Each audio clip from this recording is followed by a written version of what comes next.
Ce qui vient à toi. Un retour ou une nouvelle rencontre. Côté sentimental. Laisse-toi porter sans jugement. Ne prends que ce qui te parle. Reste avec moi si tu souhaites le savoir. Alors, un retour ou une nouvelle personne? C'est une bonne question. Es-tu prêt, prête à faire un nouveau ta vie avec une nouvelle personne, ou bien il y a encore un chapitre à clôturer? Laisse-toi porter.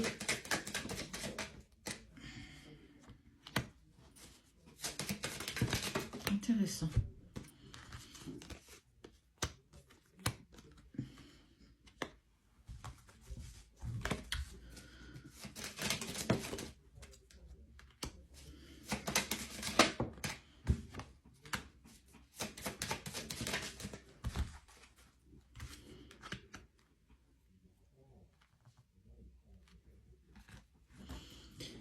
Tu es ou tu vas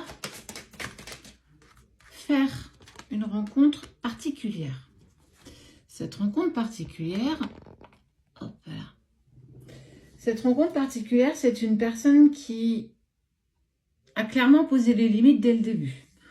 On ne partage ensemble que l'enfilage de perles.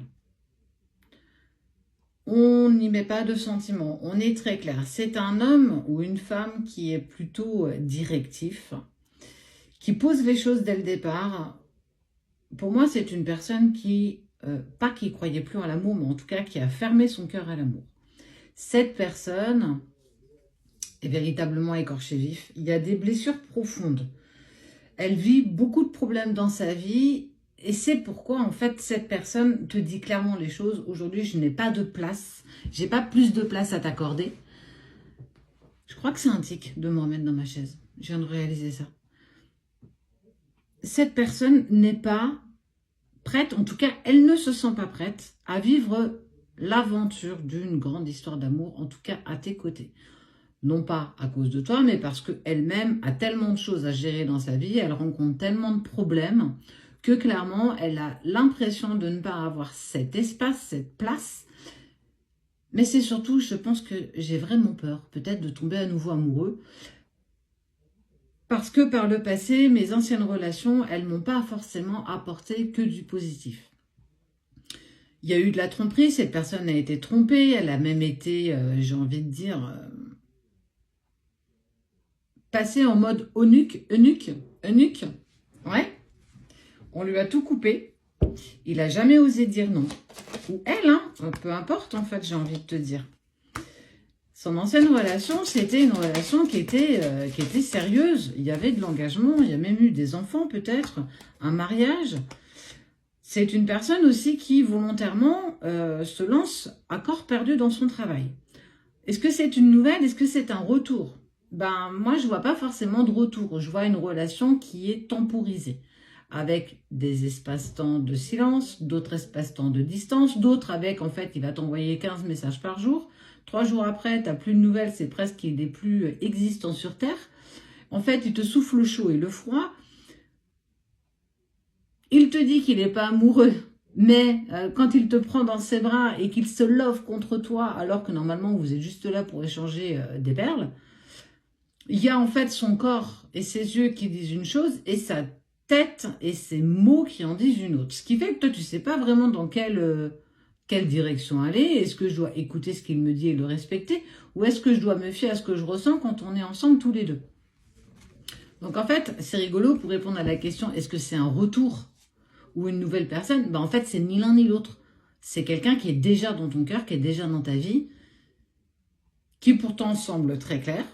Je ne veux pas d'engagement à tes côtés, j'ai pas le temps pour ça, ma vie est trop compliquée, mon boulot, mes anciennes relations, c'est le chaos dans ma vie et moi je ne peux te donner que quelques millimètres d'amour, d'attention. Mais en fait, ce qu'il ne se rend pas compte, c'est que quand il partage avec toi, il partage intensément avec toi. Il te caresse, il a beaucoup de tendresse, il t'écoute. Tu peux même parfois entendre des envies de projet, même si très vite il va se reprendre, parce que c'est pas du tout ce qu'il t'a dit et ce qu'il te fait penser qu'il désire. On est, en fait, tu sais pas, en fait. C'est hyper ambigu. C'est une personne hyper ambiguë, mais je pense qu'elle est perdue, cette personne. Ouais, on te dit, toi, ça répond à la question que je suis en train de te dire. Elle est clairement paumée. C'est plus une question, c'est une affirmation. C'est clair, c'est net, c'est précis. Je n'arrive pas à trouver un équilibre. Pourtant, je suis bien à tes côtés. Il y a quelque chose de fort.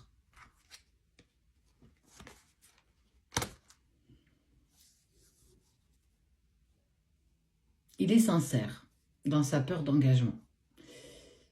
Il serait prêt, et c'est là aussi quelque part un peu horrible, il serait prêt à mettre fin à ce qu'il vit avec toi si tu tentes une approche d'engagement, en tout cas, claire, nette et précise. J'ai pas envie de te dire que tu dois te contenter de miettes. Il faut que tu arrives à faire la différence entre ce que tu ressens, ce qu'il te dit, ce qu'il te fait ressentir, entre son corps.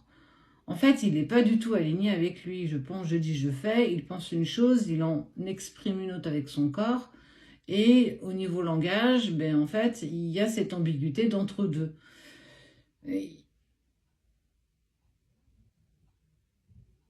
N'aie pas peur d'exprimer ce que tu ressens, mais ne le fais pas n'importe comment. Ne va pas lui faire peur. Il a besoin de temps. Je pense qu'il y a vraiment cette notion de temps. C'est une relation qui pourrait clairement évoluer. Même si dans les faits, c'est quelque chose qu'il est dans l'incapacité, claire, nette et précise, de mettre en action. Ça, c'est toi. Il y a quelque chose qui vibre en lien avec toi. Oui, cet engagement est peut-être un peu trop précoce, en tout cas pour lui. C'est pas du tout quelque chose qui potentiellement imagine. Il a trop de choses à régler, il a des choses à mettre en place. Et on voit que la période d'hiver est une période pour lui plutôt compliquée. Peut-être que ça ramène des anciens souvenirs, des anciennes situations compliquées et douloureuses. Et que bah, toi, en fait, on te dit peut-être d'être plus dans cette légèreté, dans ce que tu vis avec cette personne. Profite de ces moments comme si peut-être c'était les derniers, sans attendre quoi que ce soit de la relation, pas de lui. En fait, lui, il est très clair avec ce qu'il te dit. Même si il y a une grande ambiguïté entre ce qu'il te fait ressentir, ce qu'il te dit, quand tu te connectes à ses yeux, quand vous êtes tous les deux dans cette intimité qui est la vôtre, on voit bien qu'il y a quelque chose de plus grand.